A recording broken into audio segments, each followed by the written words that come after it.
歡迎嚟到心同時刻嘅頻道，我係 Chris，今日同大家分享一個百搭嘅鹵水拼盤做法。務求令到食物更好味，我哋會用唔同嘅方式去處理食材。今次會用到嘅材料係五花腩，加埋豆乾同埋蛋一齊做鹵水。鹵水料呢就用到花椒、八角、肉桂、香葉同埋胡椒粒，當然亦都可以買現成嘅鹵水包啦。詳細份量會放響片尾。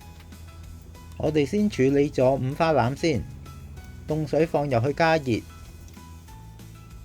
可以放一兩片薑片同埋一棵葱去腥，煮佢幾分鐘，等啲血水釋出呢，就拎上嚟再洗乾淨，然後瀝乾。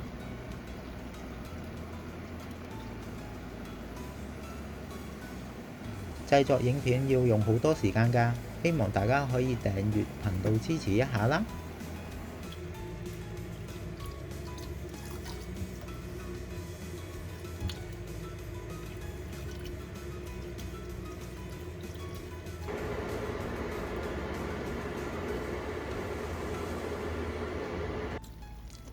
另一邊呢，就將雞蛋呢烚10分鐘，烚到熟為止。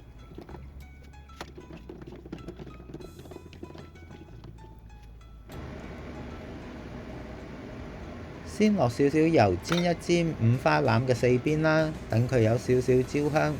咁樣做呢，會令到最後成品呢就更加香嘅。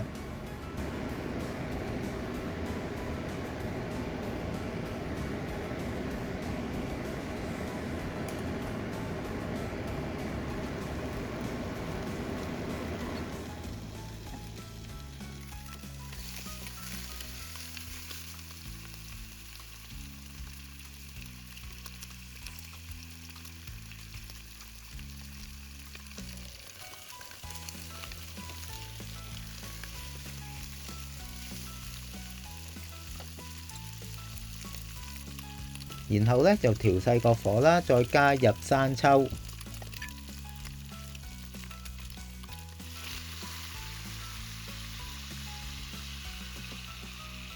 之後呢，再加水入去，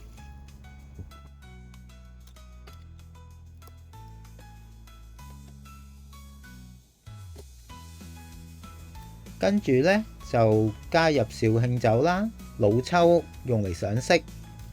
鹵水料同埋葱、薑、鹽同冰糖都放埋入去，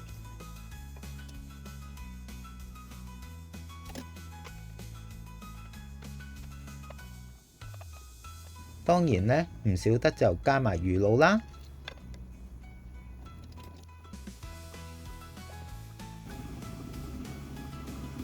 滾起身嘅時候呢，就轉細火煮45分鐘。然後呢，就熄火焗佢30分鐘，之後呢，你就睇下個肉質係唔係達到你想要嘅狀況啦。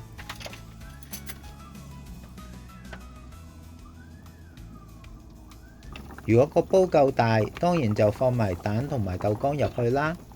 如果唔夠大呢，就夾起啲肉啦，就以免煮太耐呢會爛嘅。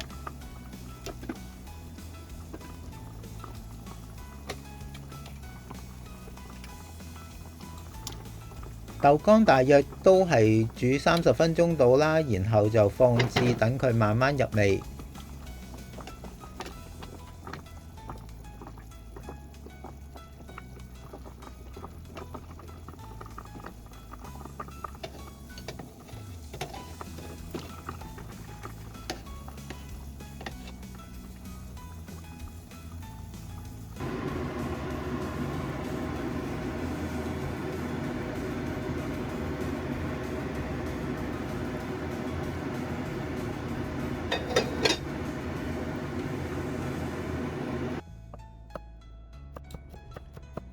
之後呢，就做埋個尖醬啦，切2匙蒜蓉，再加少少辣椒碎，食得辣嘅可以加多少少啦。然後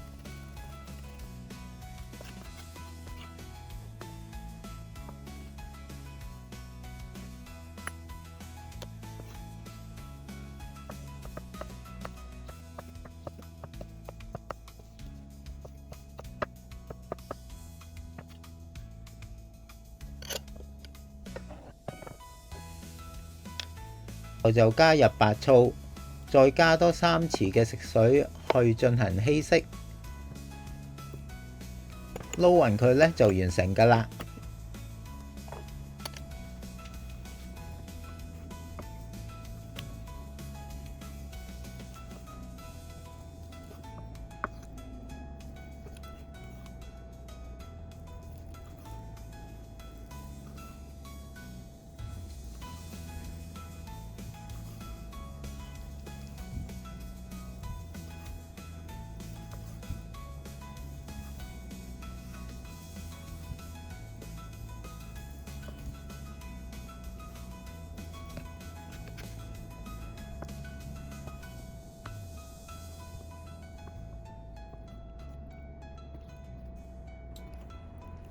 將個五花腩同豆乾切片排好就完成啦。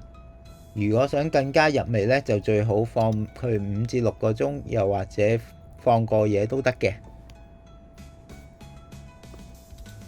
呢條片就嚟到呢度啦。鍾意我繼續分享煮嘢食嘅心得同埋方法，就訂閱呢個頻道啦，同順便撳埋個鐘仔，有新片呢就可以通知到大家啦。